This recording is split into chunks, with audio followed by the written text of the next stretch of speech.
after a lovely foraging workshop this morning where I was talking to people about going out and collecting amazing foods and making brilliant medicines, we've been working in the garden all afternoon. And one of the really important things is when you grow your own food, you need to feed the pots, especially if they're in pots. You need to feed it and give it that extra oomph and nutrients.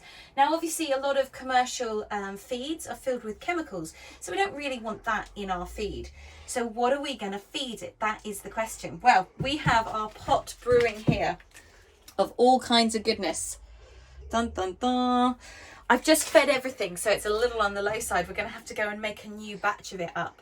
But in here we have nettles, we have comfrey, we have menstrual blood, and other greens in there. So this has all been brewing with water. It does stink. It's good to get something with a lid on it because it does pong a bit.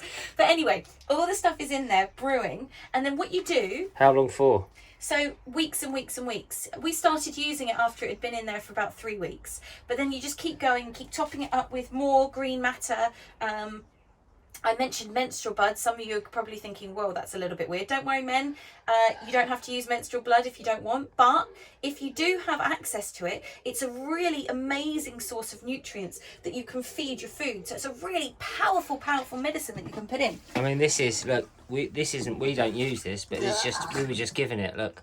Not that Fish, we weren't given that. We blood. were given the empty box. We were just given an empty box, weren't we? But we're using our own.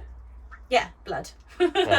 So what we do is we fill up a small little one like this, and then we're going to pour this into some water. Oh, I can't pick that up actually, so you're going to have to bring the camera down. That's too heavy right now. So I'm going to pour this in. So we're doing about 1/8 of a solution to a watering can, and then we're going to use that to feed the plants. So let's go.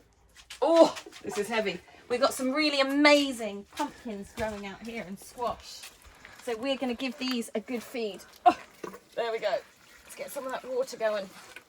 Now you're not feeding it as if you're giving it water. You're just giving it a nice drink of these nutrients. Especially for the things in pots, as I said, it's really important that they get this dose of nutrients to support their growth and their health and their well-being. There's a little courgette over here that we just planted. Let's give that a nice feed. These plants are really going to want to be happy. They're really going to give you so much more goodness and so much more love if you give them the love. So add in your love to the mixture that you're making and enjoy.